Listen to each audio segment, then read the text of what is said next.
Guys, welcome to today's podcast episode. Today we're joined with Mr. Tanner Chidester. So, Tanner, for the people that may not know too much about you at the moment, could you give us a quick intro? Who are you, what you do, and we can kind of go from there. Sure. Thanks for having me. I'm excited to be here. So I grew up in a family of seven kids. My dad was a teacher, so it wasn't a lot of income growing up. And around 12 years old, I started getting really into athletics, American football, basketball.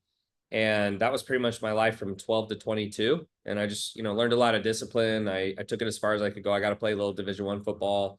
And I wanted to play in the NFL, but that didn't work out. So around 22 years old, I had to kind of figure out what I wanted to do with my life. And I knew I didn't want to do petroleum engineering. That's what I was studying. I had good grades. I just didn't want to do it. So I had a mentor who convinced me to drop out of school. And when I dropped out of school, I decided to start an online fitness business because I was in really good shape. And that's what I'd done my whole life. And for the first 2 years, I made nothing, absolutely nothing. And I was actually considering quitting and going back to school. I probably called him 4 or 5 times. I was going to go back to school. But right before I was about to quit, I saw an ad on Facebook similar to probably what some people have seen of me. And it said how to start an online fitness business. So I clicked on it and I paid him $5,000. I had no money. I had about 2 grand. So I put three on a credit card and they taught me all about high ticket sales. So I took my program from $47 to 1,500 and I made 10K that first week. And I was absolutely shocked. My mind was blown. I went on later that year to do 1 million in sales. And so I got an award from ClickFunnels that just said, $1 million in sales. And so my name started getting pushed out in the fitness industry, and a lot of people started asking me for help. And I started coaching trainers. And the next year we did 10 million. I had more people start asking for help outside of fitness. We did 15 million, and now it's been about 6 years, and we've done about 115 million in sales to date. And I just help people build their businesses now. So it wasn't something I started. I just had some success building mine, and then people started asking me to help them build theirs, and here I am. Amazing. I was meaning to ask this as we go on anyway, but it pivots quite well. What do you feel has set you apart to do that? Because a lot of people in 6 years would like only dream of even doing like a percentage of what you've done in that time frame. I think the honest answer is one, I'm a really voracious learner. I'm just constantly trying to learn and read and pay people money to learn what they know.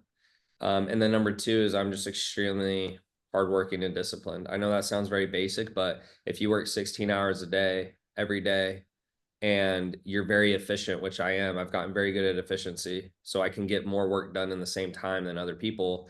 Um, and you're learning, it's really hard to lose because those are just extremely good qualities to have in building a business. Most people will say they'll work hard or they'll say they'll commit, but when it comes to doing it, they actually won't. Working 16 hours a day takes me 5 seconds to tell you. Doing it takes 16 hours a day. And so most people will talk the talk, but they won't walk the walk. And I know that because I've consulted many businesses, and that's usually one of the biggest issues is they want what they say they want, but they're not willing to do the work to get it. And the work, unfortunately, is not very fun at times. And in where you are now, what keeps you still working as hard as you are? I think it's personal development. There was a specific moment where I hit $1 million in a month. I actually lived in this building right here. It's called Thousand Museum in Miami. Rent starts at probably 35,000 a month. So it's one of the most prestigious buildings in Miami. And I say that because when I was past that, I bought a, bunch of supercars and I was living over there and I thought I made it. And I felt that way for a bit, but then I remember having a party and people came over and they were like, "What are you having the party for?" I was like, "Oh, I just hit my first million in a month." And that was a big milestone for me in my life. And I remember the guy looked at me and said, "Oh, congrats." And he turned around. And I remember feeling almost confused that he didn't understand what I just told him. Right. Like he couldn't comprehend how hard I'd worked. I'm like, are you understanding what I just told you? Like, it's like I flew to the moon, right? That's how it felt in my head. And so I started to realize people don't really give a shit what you do. And that took me down a pretty dark path for a while that I started wondering, why am I doing all this if it doesn't matter? And I think I got to the conclusion that business is just is a vehicle, excuse me, for personal development. I want to build big companies. I want to push myself because the alternative is to not try, it's to not care, it's to not push. And when I die, I want to be able to look back and feel that I became the person I was supposed to become. It's really just a game between me and myself. I really don't care what other people think or what they're doing. But when I'm not pushing and I'm not working and I'm not excelling, I don't feel my best. I don't feel like I'm using the time that I was given to be here in the best way. So that's the simple answer. And I had this written down as well. It's like I wondered this before the conversation. Is like you had this moment where you've kind of quote unquote made it. You have the cars. You're living in the other building. Like, what did the like dark path look like, and what was the realization moment? Like, how did you get away from from that to the path you're back on now? Yeah. So the dark path was I got pretty depressed. I don't know if you call it depression because I feel depression is where you're sad for no reason, but I got really depressed. I got really dark. I started questioning the meaning of life. Why are we here? Why are we doing this? You know, if no one really cares, why does it matter? You start realizing you're very insignificant in the grand scheme of things. And so that took me to a lot of therapy and I did psychedelics. And what you'll learn about me is I go 100 or zero. So, I was going 100% that way. And everyone comes to their own conclusion. But I think what a helpful thought was for me is one of my good friends said, why does life have to have a purpose? Or why does it have to mean something if you build your business? And I'm not saying there's not a purpose behind life. I'm not saying there's not a purpose behind your business, but I think a helpful thought for me, just because I'm a logical thinker, is to stop maybe trying to figure that all out and just be okay that it is. And that I do it because I like business or I do it because I want to personally develop. And there doesn't have to be a reason beyond that. That was more helpful for me than all the other talks I had with different mentors or priests or therapists or what have you. Because when you are a kid, or at least when I was a kid, I got made fun of a lot. And so it really hurt. And I wanted to go prove that I was worth something. And to me, that was making a lot of money. First, it was athletics, but when athletics ended, it was making a lot of money. When I made a lot of money and I realized no one really cared, I realized that, man, I just spent my entire life to this point thinking that when I got here, I'd feel different, and I didn't. And that was frustrating. And I guess the last one in terms of the mindset element of this and the journey, you had the athletics background and story beforehand. Did you were you always like so like ambitious, driven? Did you always know like I'll make it in some kind of vehicle or some kind of form? Not till later. I think where it came in was I was young and I had two older sisters. I was the oldest boy. And I was very sheltered growing up, very religious household. And I started getting picked on a lot as a kid. And I remember I'd come home crying and asking my dad for help. And my dad was religious and would tell me to pray. And, the more I prayed, the more they picked on me, it felt like. And so one day I just decided, I said, well, my dad can't help me and God can't help me, then I got to help myself. And so I started working out so I could defend myself. And as I did that, I started seeing hard work pays off and I started excelling in sports and I started getting respect and I started having girls like me. And so it was that moment where I said, ooh, this is something I can control. This is something I can hold on to. And so what I did is I started pushing really hard that direction. And then later in life, as I started seeing that I could outwork people and I could out pace them, then I think, yeah, at that point I knew I'm going to always be successful because I'm willing to do what it takes. But it didn't come till later in life where I already had a little bit of a track record that I was who I said I was. I see. And then bringing it back a touch now. So at the start, you mentioned when you first started out, coaching wise, business wise, it was very low ticket. If I'm correct, like low ticket offer fitness. And then you transition to high ticket. Like, what would the were there any like struggles kind of transitioning? Was the sales process for you similar? Like, how did you pivot from one to the other, the mindset and the sales foundations, I guess, behind that? It was actually easier, surprisingly. So when I was selling a low ticket fitness offer, I was DMing people with the link because it was only $47. I didn't want to get on calls or spend a lot of time because, there was no time. It's so cheap. When I went to high ticket, at first I didn't think it was possible. I thought they were full of shit. to be frank with you, because they said raise the price and they'll buy and get on a phone call. I said, if I can't get someone to buy a $47 offer, why would they buy 1,500? But I did it. And when I actually got someone to buy, I thought, oh shit. I couldn't believe it. And that kind of turned my reality for me, right? Like my beliefs completely changed. And all I did at that point is I just started off, basic DMing people who were following me, my organic followers. Once I start building that up, I turned to paid ads. And then once I got into paid ads, I just cranked it until the desired income I wanted to make. And obviously there's a lot of skills that go along the way, but it's just getting that consistent lead flow and then turning those into sales. So I also had a door-to-door background. So just for people at context, I just finished doing 9 months of door-to-door sales. So transitioning to high ticket sales was actually much easier for me than probably the average person because of that experience. But ironically, selling high ticket is usually easier than selling low ticket. It takes more skill to sell a low ticket offer at scale than it does to sell a high ticket offer at scale. And what do you feel like some of the skills, characteristics from the door-to-door start side of things that transitioned towards the high ticket sales? Door-to-door sales is the hardest thing you can do. It will push you in ways you can't even imagine, mentally, physically, but especially mentally. And the reason I say that is I was working 12 hours a day, 6 days a week for 9 months. And it's in person. So the energy I have right now on this podcast with you was the same energy I had to hold all day. Plus I was working out, plus the other stuff, right? And people don't like you, you know, they're pulling guns on you. I had knives pulled on me. I had the cops called on me multiple times. I mean, it was a very thankless job, and it was 100-degree heat, Fahrenheit, because I was in Alabama in the summer. So it just wasn't a very fun experience. But yeah, when I think the mental part helped more than anything, because when you can go from that, trying to sell something to someone who hates your guts, to then talking to someone who actually wants what you're selling, it's just a night and day difference in terms of difficulty. I couldn't believe that I was talking to people who actually wanted what I had to sell. And so, yeah, it was actually, it transferred over immensely, but not really so much the sales skills, some of it, but really the mentality.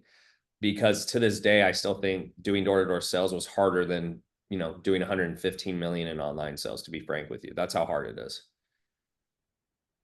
And I guess that's where I like your kind of DMs, like your DM frameworks, and they're very kind of unique, very like black and white, but they like you mentioned it. Is that kind of where you picked that up from the DM setting perspective? Because I feel as an outsider looking in, it's just your approach is completely different towards anyone else in space. It's very black and white. It's very clear. It's very kind of it works really well. Yeah. I originally started just DMing people because that's what I was told to do. And then as I saw it work, I just doubled down on it. And I didn't see a reason to change anything. And then because of my sales ability, I got very good at being able to pick up on tonality. Even in a DM, I can kind of pick up on tonality, or when to push, when to pull. There's just really no replacement for good old fashioned experience. And because I'd done 9 months of experience, to give you an idea, the equivalent of what I did in a 9 month window was I probably did about I knocked on probably 22,000 doors in 9 months, and I was working 80 hours a week. So someone trying to match my expertise in that area, it's not even close. It would take them years and years and years of online high ticket sales to even match that. So when I moved into online high ticket, I found it fairly easy. And I like to think of it because I had built some skills, but also just my mentality was I was ferocious. I could just take a mental beating on a daily basis and have 97 people slam their door in my face, but I could close 3 people. And that's what they expected. And you do that long enough, you just stop feeling things. You're just not emotional. You don't get nervous. You don't get upset. You don't get sad. You don't get mad. You just are a robot. And that helps you a lot in sales, because if you can't get your feelings hurt and you can just keep pushing and pushing and pushing, it's really hard to lose. There's really nothing to replace just someone who just won't quit. And I know now the biggest thing is more personal trainers, fitness coaches. Is that maybe where you see when you're speaking to the newer coaches potentially is that it's just not enough reps? That's the biggest. thing, or is it something else? It's usually people just are not very good. A lot of people think that they're better than they are at a lot of things. And it's a rude awakening when they actually go out in the marketplace and the market tells them, you're just not that good. There's a lot of good, let's say, trainers or consultants or agencies or whatever in terms of fulfillment. They're good at getting the result, but they're not good at getting people to think that they're good, right? It's perception is what matters more than actual reality. You'll make more money if you're perceived as good than actually being good. They're both important, right? But if you can't get someone to think you're good, they're never going to pay you. If they never pay you, your business will never grow. So a lot of people have a lack of sales and marketing ability at a very high level. They just are not nearly as good as they think. And the step behind that would just be work ethic. It takes a lot more reps than they're willing to put in to get good. Yeah, and I can relate to that to such a level because 18, 19 is so easy to think, oh, like I'm good enough for this. I'll make it.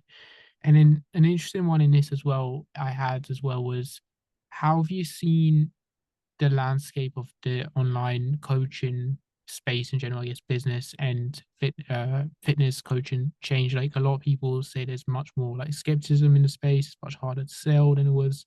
Like how have you found that and how have you pivoted it, or if you have at all, over the last 6 years? Yeah. So when I started, I was one of, I don't know if I was one of the first ones, but it felt like I was. And I had a lot of success and I grew very fast. I was growing 100, $200,000 of revenue a month for months. I mean, it was just like 100K, 200, 350, 400, 550, 700, 8. Like it was just every single month I was going up. Um, Now I feel a lot of people have paid for programs, they've had experiences, maybe they felt they got screwed over, et cetera, et cetera, et cetera. So now they are more skeptical. It is harder. And the downside of that is because there are bad coaches, it also makes it tough for good coaches because the bad coaches get the bad rep for the industry. The good and the pros and the cons of this industry is yeah, anyone can do it, but the downside is anyone can do it. So there is less trust over time, I think, because people have had bad experiences. So yeah, right now trust is very low, skepticism is very high. It is getting harder. It's more saturated than ever. So you either deal with that and you become one of the better people, or you can pivot industries. But it definitely is not the same now as it was 2, 3 years ago. Absolutely not. How have you pivoted? How have you adapted that yourself over the last 2, 3 years? Has your marketing, has your lead gen systems changed around that, or is it just more documenting how good your program is? Something I pride myself on and my team is we test a lot.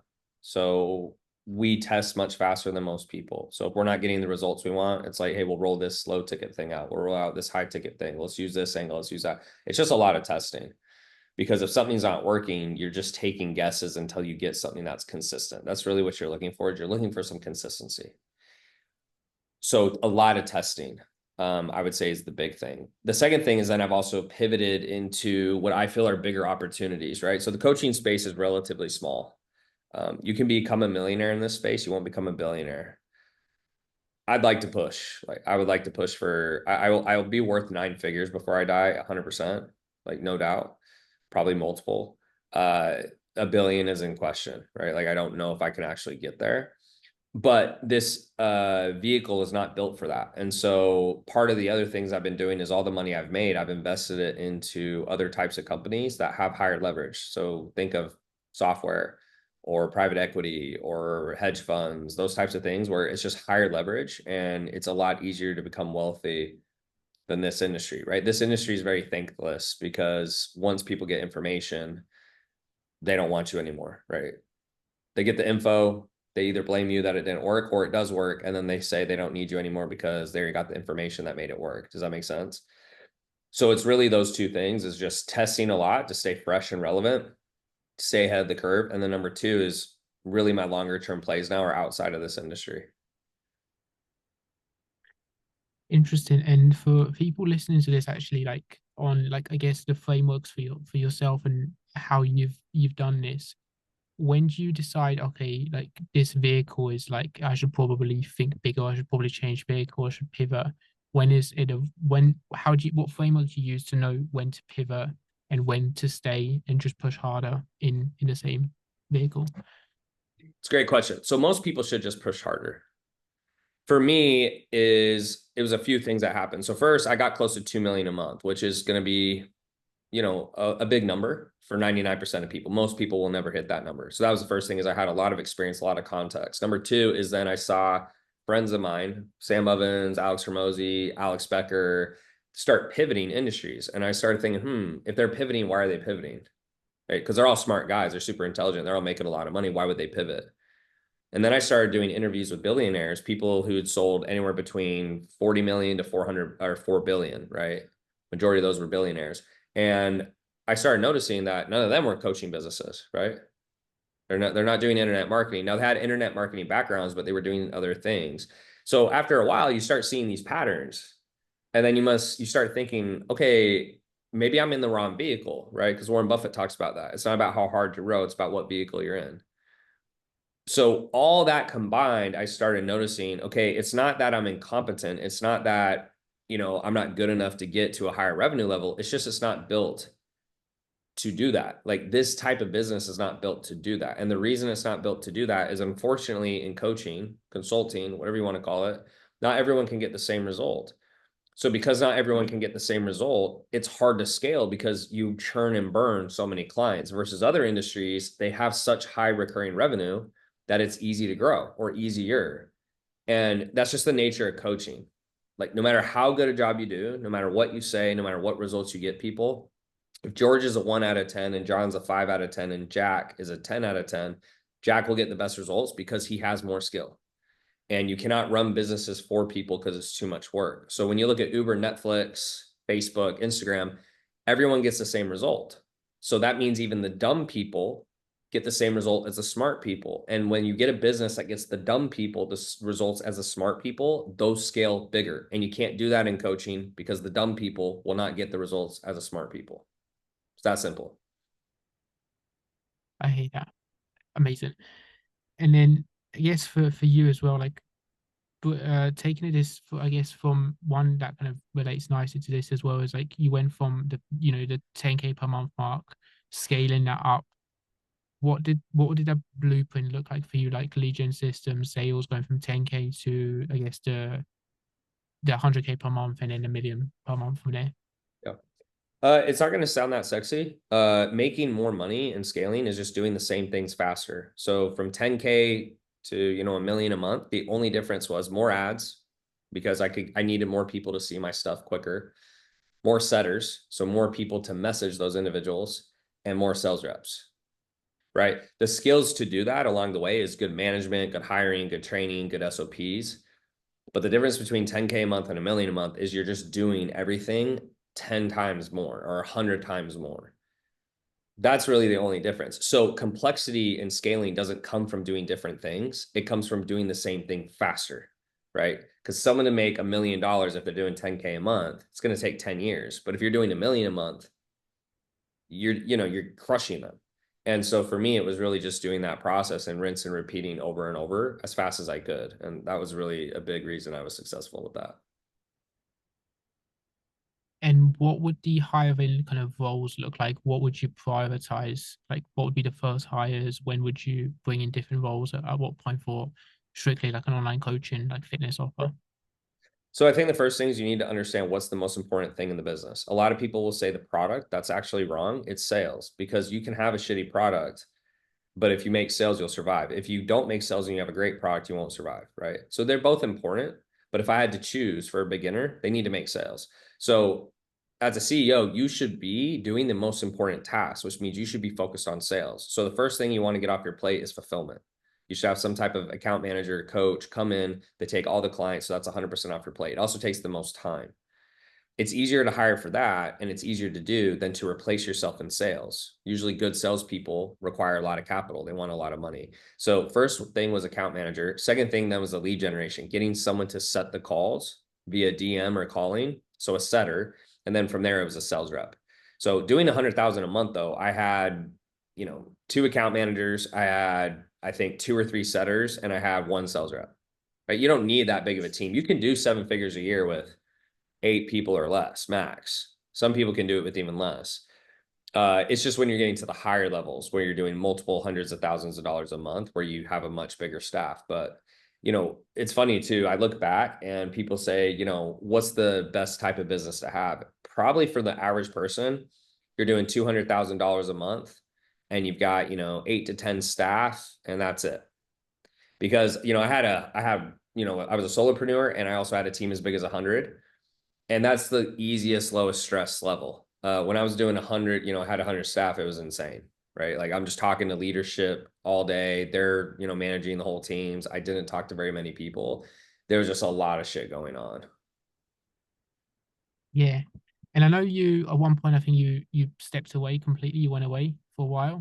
Um, how did you do that? Like I think that's the dream for a lot of business owners. What did the structure look like at that point? Well, it didn't go very well. So I don't know if you'd want my advice on this. I can tell you what not to do. So when I stepped away, the reason was to try to sell the company, right? You have to be uninvolved to make the company more valuable. The issue I did is I put people in place that had great potential and worked really hard, and I did trust them, but they never done it before. And that was a massive mistake. You hire for experience, not for potential. And so putting people in a CEO position or president position that they never ran won't possibly ever work well because they've never done it.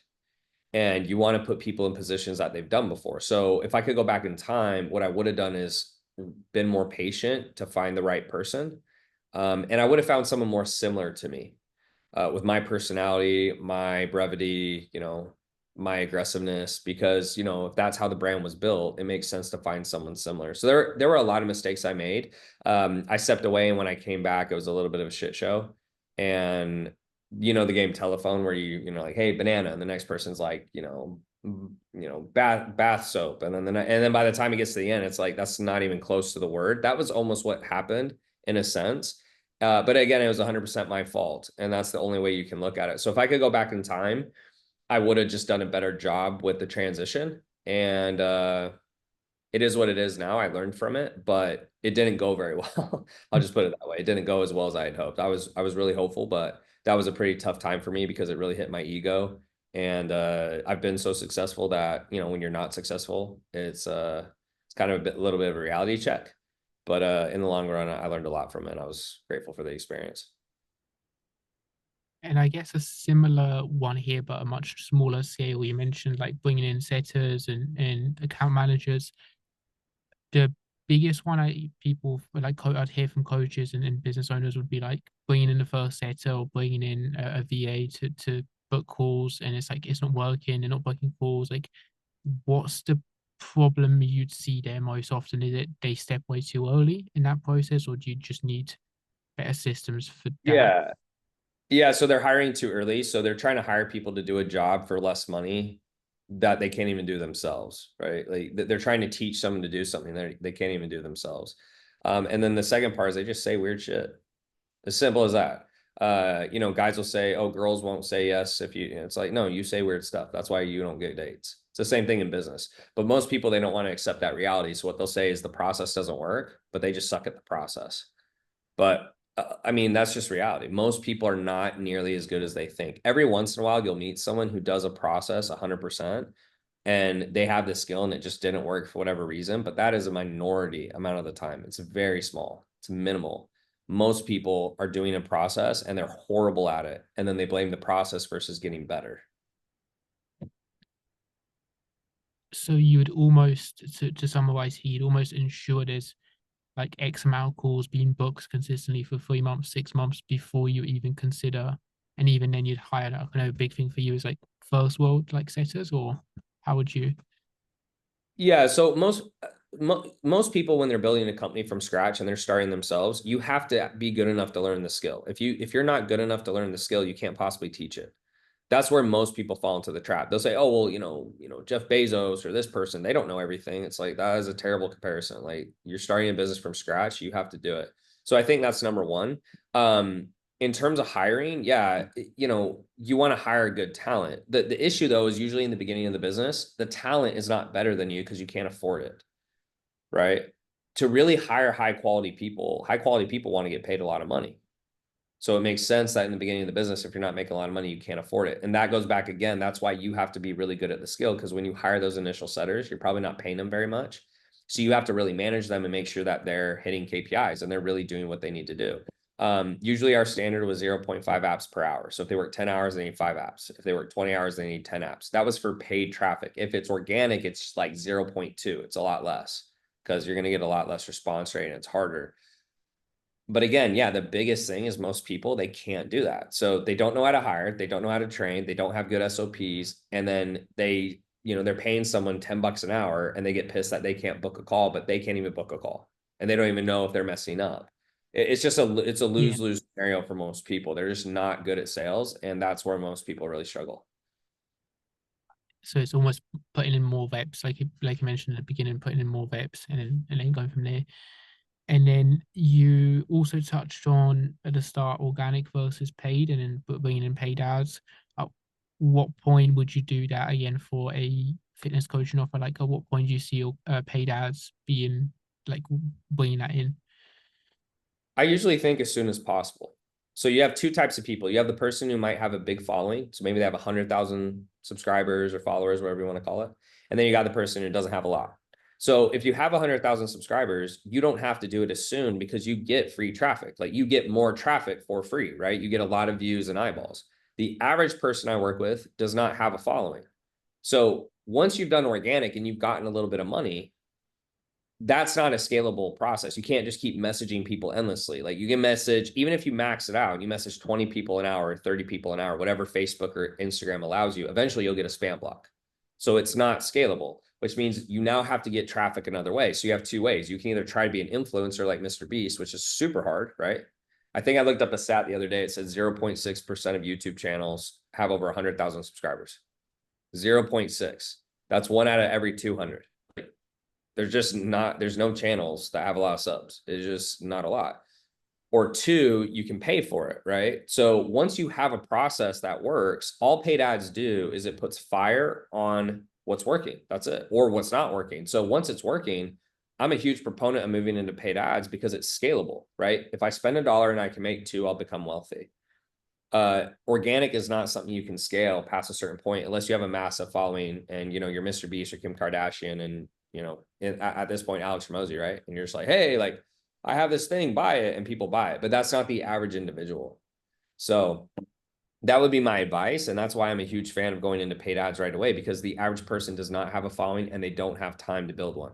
Or they can't build one, or they're not unique enough, or they're not good enough on camera. So paid ads is really the only other way to get around it. And it also sounds like a much faster skill to learn than it is to be try and be Mr. Beast, I guess, on Yeah, like again, I'm obviously not the best content creator, right? The numbers reflect that. I don't need someone to tell me. I can look at myself. I've done about 1,500 videos on YouTube. I have 26,000 subs. So that means I'm getting about 20 subscribers per video. That's horrible. So I'm not, obviously I could be better. There's something I'm doing wrong, right? My content's not hitting. There's something off. But my point is I'm a very consistent person. So if I had to post 1,500 videos to get 26,000 subscribers, that kind of goes to show, like, wouldn't it make more sense to do something that's a little more consistent than that, where you're getting more than 20 subscribers a video on average? That's kind of my viewpoint. And of course, there's outliers, there's people out there, but I get a little annoyed when I see gurus who are like, yeah, you don't have to spend money on ads. You can just build an organic audience. And it's like the guy who's telling you has a big organic audience. Like that's not you though. Do you have a big organic audience? No. Do you know how hard it is to build that? Do you know how long it took him to get there? So I'm a little, I guess, biased, you could say, but it's because the average individual does not have the time or the talent to make that work. But the average individual has a much higher chance, if they can get good at sales, to make ads work consistently, because it's money in, money out.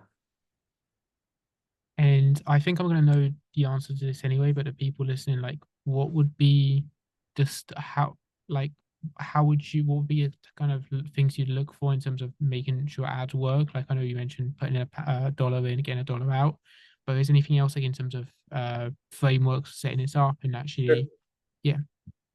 So it obviously depends what you're selling, but let's just stick with high ticket, right? So you're selling something over the phone, $1,500 or more, right? Because that'll give it a little easier framework. I just do what I call the law of 10, or the rule of 10. So if I spend $1,000, I should get usually at least 100 leads, right? So if it's $10 a lead. Now, if it's $20 a lead, you make it less, right? But $1,000, so I get 100 leads, 10%. I get 10 book calls, 10%, and I book close one person, 10%. So the rule of 10. That's typically what it needs to look like to have a successful funnel and make money from ads. If you're not hitting 10% on one of those, guess where you need to fix it? At one of those levers, right? Most people, they will spend $1,000, they'll get 100 leads, and they will not book 10 calls. And their issue is their follow-up processes, their setting, their DMs are horrible. And until they improve that metric, their ads will not be profitable. That's usually the biggest issue. And that's the lever that most people, they're not able to pull. Okay, I hear that. And that's, I guess that's what you said. Like first having the organic setup makes it a lot easier to work back from. Yeah, I mean, I always am a proponent, like if you can't sell it organically, you're not going to sell it with paid ads. And paid ads, you don't have any room for error. Organically, the one benefit you have on your side is it's free. So you're just spending time. With ads, you're getting time back, but now you're spending money. So you don't have the ability to mess up. Like you have to make an ROI or you're not able to run ads.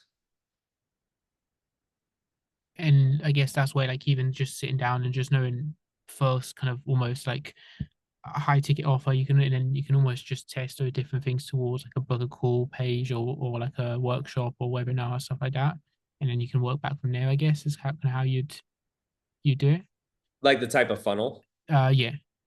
Yeah. So for me, it was just a VSL. So it's like ad, they click the ad, they go to a DM, then they go on an opt-in page and they watch VSL. And I could either book the call from the DM or they could book the call from the VSL. There's a lot of other funnels you can do, but that's the most basic and straightforward one, right? You can run a live webinar, you can do a challenge, you can do a free Facebook group, you got school groups now. I mean, you got a million ways to skin a cat, but ultimately the goal is have a conversation, book a call, close. And however you can do that is great. Just get them on a freaking call. So if, some people can do it without DMs, some people need DMs. I've seen a lot of stuff. I think some of it depends on skill level and some of it depends on the offer. Amazing. Last few, just to bring it back on the team side of things and the leadership and the management behind that. So you mentioned like a few kind of mistakes and stuff going wrong before. Like what do you almost look for in terms of like leadership now? What like how do you lead a team and how do you manage all of the people and how do you kind of what are some of the mistakes you learn from, like kind of I know you touched on this already. So many. I think number one was lowering my standards. So I would see a lot of leadership advice and they say, be empathetic, help your team, pour into them, etc. But the problem is that I was lowering my standards. Someone would not be up to my standard of work ethic and what I would demand of someone to work in my company. But I was like, oh, I'm being too hard on them. I need to be, more understanding. And that is incorrect. Like your business should reflect who you are, and people on your team should reflect what you value. It's your business. It makes total sense. Like, why would you want people on your team who don't have the values you value? That was a massive mistake I would make. And I wasted lots of time and money thinking I was doing something wrong when I could have just kept what I wanted. Like, I want people who work hard, they like to work, they like to make money, they want to help people, they are disciplined, they want to personally develop. That's who I am. So sticking with that would have saved me a lot of time and money. Number two, outside of that, is just hiring for experience. I wish it's not more complex than that. Do not hire someone for a job who has not done that job before. Because if you really want to grow your team, you need people to come in who tell you what to do. But if you're always telling them what to do, that means you're the smartest person on the team, which means your business really is a bottleneck with you. You're the bottleneck. And it took me a long time to understand that. Now, in the beginning of a business, you usually cannot hire that type of talent. But later in a business, you absolutely can and should. And you need to have leaders who are coming in with their ideas. If you're the one who's telling them what to do, the business will not scale. Or you're always going to have to work crazy hours for the business to work. That's been my experience. And how do you feel your team would, I guess, describe you now? I don't know, man. If you ask them on this call versus behind closed doors, who knows, right? Um, I'm very passionate about what I do. I think sometimes I let my emotions get the best of me, and that's something I definitely want to work on, just fully transparent. But I think my team respects me because they see my work ethic, they see how hard I push, they know my discipline, and people respect it, right? They see how hard I work. They see the hours I get up. They see when I'm messaging them. They see me at the gym. They like I think they respect me and I'm not a quitter, right? I've just always been tenacious and always keep going. So I think if they gave you an honest answer, they would say sometimes Tanner needs to handle shit better, but I trust Tanner and like he works his ass off. It'd be something of that nature, but that's something I already know. And that's something I want to improve on is when you get in a tough situation, handling your emotions at a high level, it's difficult, right? Like especially when you feel like you didn't do anything wrong and it was someone on your team or a client gets upset because someone did something wrong. It gets frustrating. So it's just really being able to keep my calm and composure better in those situations. I don't do anything super psycho. Like I don't think you'd see me and go, oh my gosh, like he's throwing something. But it would just be I lose my temper a little bit and then I say something maybe I shouldn't say, or I'm a little too aggressive, or I come down on my team a little too hard. And I think, being poised in those situations is a value of mine. And I want to improve on that. Amazing. Last question for me here is, what's one piece of advice you would give your younger self? So, you know, 20 and into this game, what's kind of the one biggest thing you'd give him, like as advice? I would have told him to invest sooner, not to be so scared. I was so scared of investing and I just thought I couldn't. I had the broke mindset. I thought, I don't have money to invest, so I can't pay someone to help me because I don't have any money.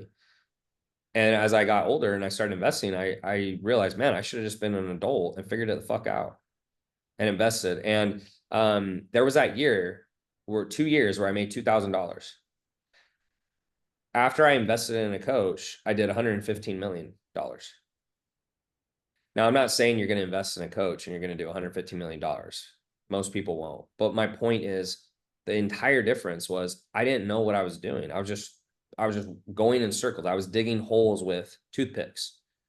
And I finally got the fucking shovel. And then I was like, oh, wow, it's a lot easier now, right? It still was hard work. Digging a hole with the shovel is hard, but it's the right tool. And if you're not getting results, it's because you don't know what you don't know. Like you don't know. So the only way to get information is you can either go on YouTube and try to dissect what's right. Go on YouTube and type in how to lose weight. I mean, who do you listen to? Or you find someone who's in the position you want to be in and pay them. And I just wished that I'd done that sooner. And if I did, if you just take my average year, I probably would have made, another $15 million, give or take. Right. But all I can think at that time is I was like, oh, $5,000 is a lot of money, but a lot of people don't think about the opportunity cost. They only think about what they're going to lose, not about what they would gain. And so that's the same advice I always give people is like, you need to invest. You need to spend your money on yourself. You're your best asset. And a lot of people, they just don't want to do it, or they think they can't do it because they don't have the money. But we're all adults. We need to get resourceful, right? Like if you had cancer, they always use that analogy. You'd find the money, right? It's the same thing. But most people, they don't have that mentality around their life. They don't take it that seriously. I take it very seriously. Yeah, that analogy is huge. Where can people find you from here? People listening. Yeah. Thanks for having me today. I really Thank enjoyed you. it. YouTube, Tanner Chidester. You type that in. There's no one else with that name. And Instagram at tanner.chidester. Those are two best places to find me. Feel free to shoot me a DM, check out my content. And yeah, thanks for having me, man. I really appreciate you having me on. Amazing. Thank you so much for jumping on, Tanner.